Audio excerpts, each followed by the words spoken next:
Hello नमस्कार दोस्तों, पौधर online classes में आपका स्वागत है। देखो 10th क्लास के अपना जो तीसरा चैप्टर था, इसमें आज का जो अपना टॉपिक है वह है लॉ ऑफ इंडिपेंडेंट असॉर्टमेंट, अर्थात स्वतंत्र अपव्यवहन का नियम। स्वतंत्र अपव्यवहन का नियम। इस स्वतंत्र अपव्यवहन के नियम में दो नियम, ये मेंडल के वंशागति के 3 नियम थे, 2 नियम अपन ने पीछे करवा दिए और ये तीसरा नियम है मेंडल की वंशागति का, है आनुवंशिकता का। तीसरा नियम है स्वतंत्र अपव्यवहन का नियम।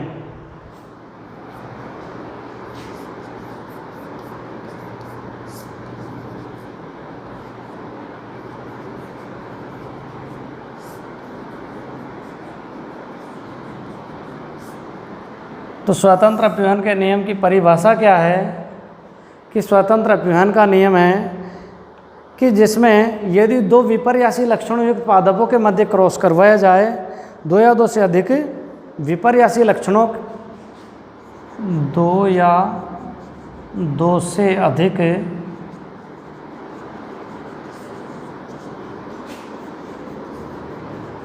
विपर्यासी लक्षणों, 2 या 2 से अधिक विपर्यासी लक्षणों युक्त पादपों के मध्य संकरण करवाया जाए या क्रॉस करवाया जाए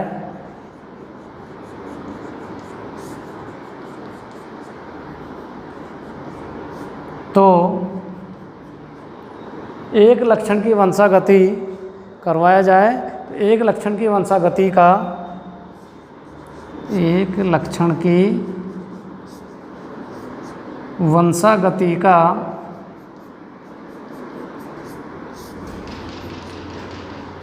दूसरे लक्षण है, एक लक्षण की वंशागति का दूसरे लक्षण की वंशागति पर तंत्र डाल दी।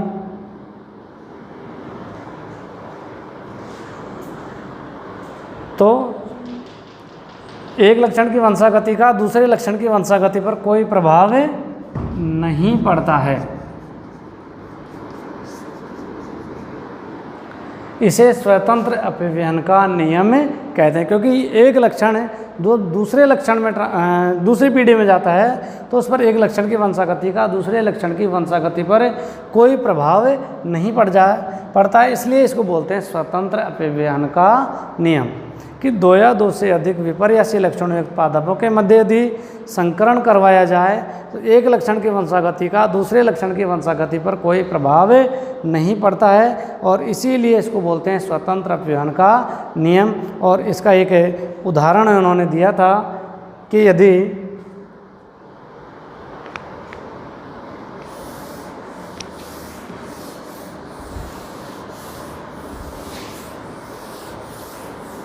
एग्जाम्पल,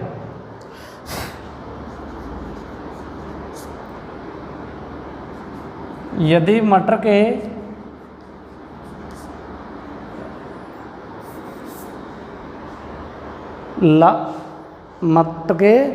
गोल एवं लाल, झुर्रीदार एवं हरे पादपों के मध्य संकरण करवाया जाए तो उनसे पहले F1 पीढ़ी प्राप्त होती है।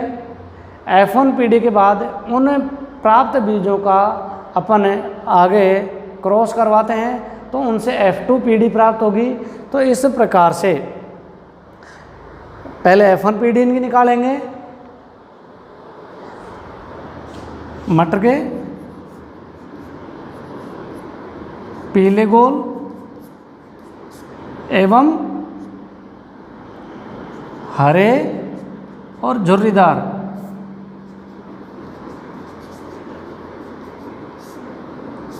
हरे और झुर्रीदार पादपों के मध्य इन्होंने संकरण करवाया। दो लक्षण रखे थे इन्होंने, पीला और गोल, हरे और झुर्रीदार।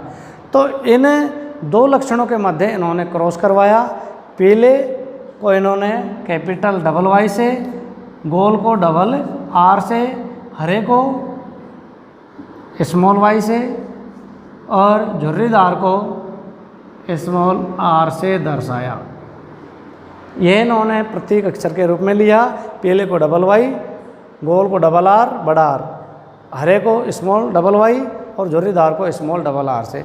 अब इन्होंने इसको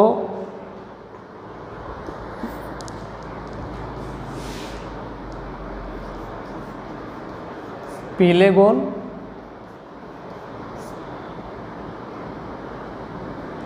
हरे और झुर्रीदार,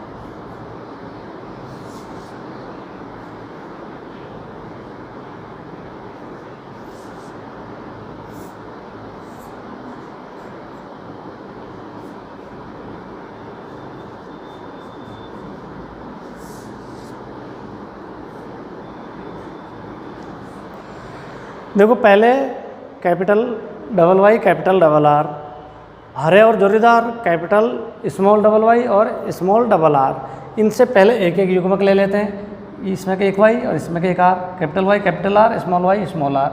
इनका भी युग्मक बनेगा तो वाई का वाई के साथ में और आर का आर के साथ में, capital Y small Y capital R और स्मॉल आर। अब इनका अपन को युग्मक बनाना है दोनों के साथ में, कैपिटल वाई कैपिटल आर एक युग्मक, कैपिटल वाई स्मॉल आर। ठीक है, capital Y capital R, capital Y small R. और अब देखो इस वाई का दोनों के साथ क्रॉस हो गया। अब इस वाई का, बड़ी वाली वाई का दोनों के साथ cross, capital Y capital R, capital Y और स्मॉल आर। अब इस छोटी वाई का, स्मॉल वाई का फिर दोनों के साथ क्रॉस होएगा, स्मॉल वाई कैपिटल आर और स्मॉल वाई स्मॉल आर। इस तरह से ये युग्मक प्राप्त होंगे F1 PD के। ये F1 PD के युग्मक प्राप्त होते हैं। अब इनको अपन संकरण करवाएंगे, इनसे प्राप्त होगी F2 PD।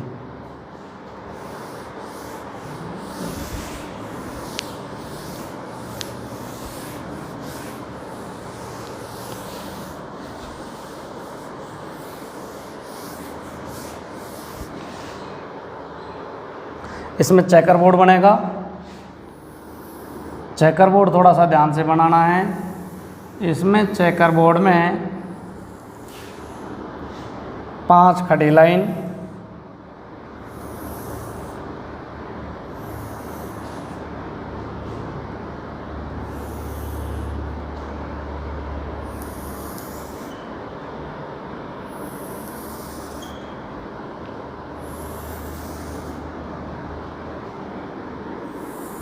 पांच खड़ी लाइन और 5 ही आड़ी लाइन। इसमें इस तरह से एक साइड नर युग्मक, एक साइड मादा युग्मक। इन युग्मकों को एक साइड में नर युग्मक के रूप में और एक साइड मादा युग्मक के रूप में लिख लेते हैं। Capital Y capital R, capital Y small R, small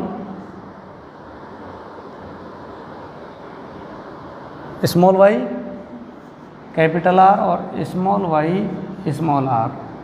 इसी प्रकार से यही को ग्रुप को एक साइड लिख लेते हैं।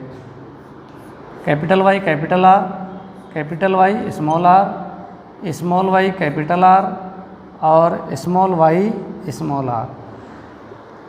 ये जो अपन को F1 PD के युग्मक प्राप्त हुए हैं, इन युग्मकों को एक बार नर युग्मक के रूप में, एक बार मादा युग्मक के रूप में प्राप्त करते हैं। ये चेकर बोर्ड कहलाता है। चेकर बोर्ड के द्वारा F2PD या द्विसंकर संकरण, यह द्विसंकर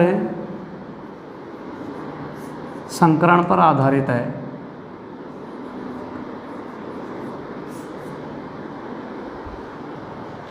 अब इनको क्रॉस करना है, y को y के साथ में, r को r के साथ में, कैपिटल डबल Y कैपिटल, इसका एक कॉलम, इसका एक कॉलम, इनके 4 कॉलम के साथ क्रॉस करना है।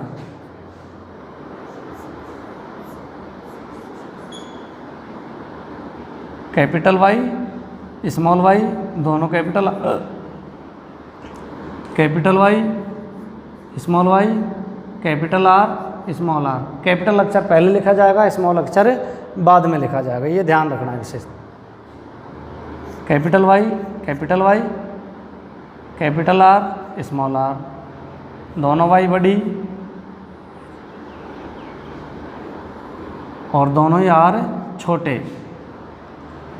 बड़ी y छोटी y, बड़ा r छोटा r, बड़ी y छोटी y, दोनों r छोटे। Capital Y small y capital R small, दोनों r कैपिटल है भैया। Capital Y small y capital R small r, दोनों y स्मॉल हैं और दोनों r कैपिटल हैं।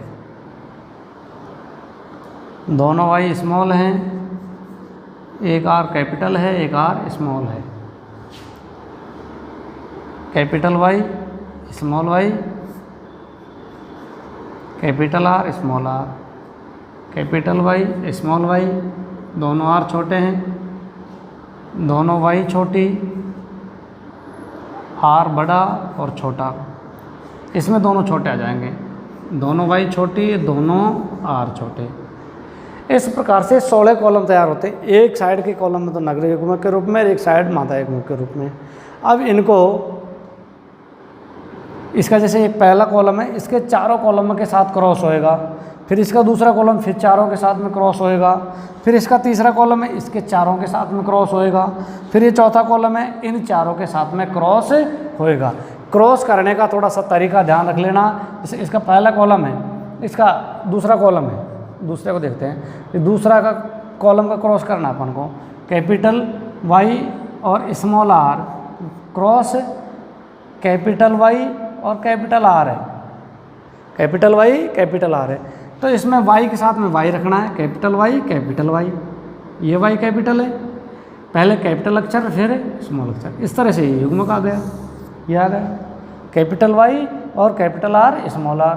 अगला क्रॉस करना है भाई, ये तो आगे वाला तो एक है ही, कैपिटल Y और कैपिटल R, इसमें दूसरा को अपन चेंज कर लें, इस कैपिटल Y और कैपिटल R था, अगला युग्मक है कैपिटल Y और स्मॉल r। अब इसमें दोनों y कैपिटल हो जाएंगी और दोनों r कैसे हो जाएंगे, छोटे, दोनों y कैपिटल है, दोनों r छोटे। तो इस प्रकार से इनको अपन को क्रॉस करना है। अब देखो, इनको ऊपर अपन नाम लिखना चाहे तो नाम लिख लो, बड़े अक्षर का नाम रहता है क्योंकि प्रभावी लक्षण कैपिटल होता है। ये पीले गोल, पीले गोल, पीले गोल, ये भी पीले गोल,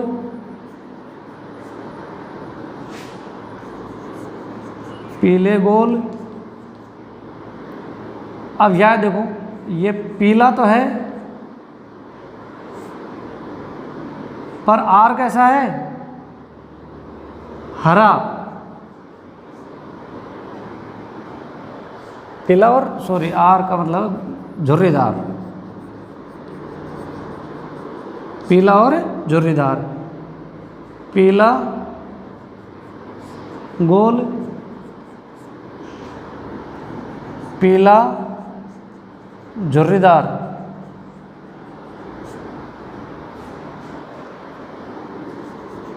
पीला गोल, पीला गोल, हरा गोल, हरा गोल,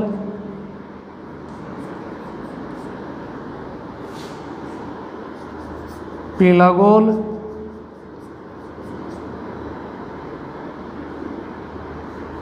पीला झुर्रीदार,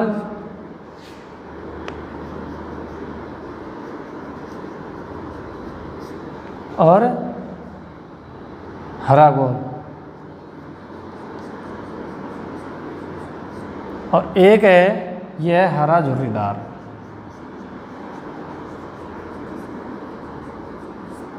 तो इस आधार पर इनका अपन ने नाम लिखा।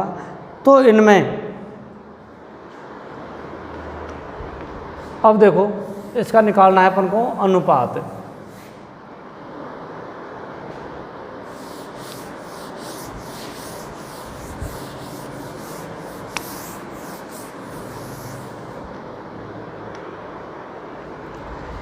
इनका निकालना है अपन को अनुपात। तो द्विसंकर संकरण का लक्षण प्रारूप का अनुपात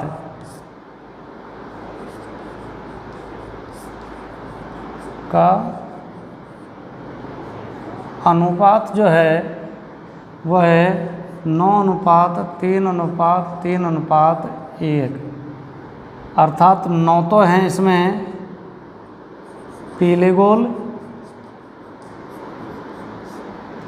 3 हैं इसमें हरे गोल,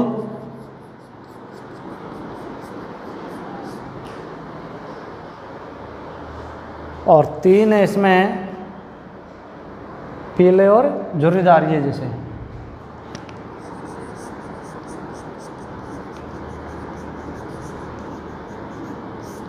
और एक इसमें अलग है वो लास्ट कॉलम का हरा और झुर्रीदार।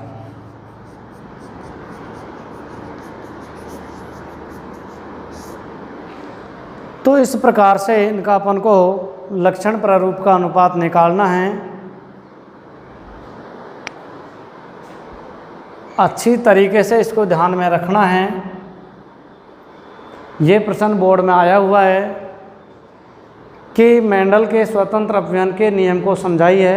तो मेंडल के स्वतंत्र अपव्ययन का नियम, जब दो विपर्यासी लक्षण युक्त पादपों के मध्य संकरण करवाया जाए तो एक लक्षण की वंशागति का दूसरे लक्षण की वंशागति पर कोई प्रभाव नहीं पड़ता है, स्वतंत्र रूप से अपने लक्षण को प्रकट कर जाते हैं, इसलिए ये स्वतंत्र अपव्ययन का नियम कहलाता है।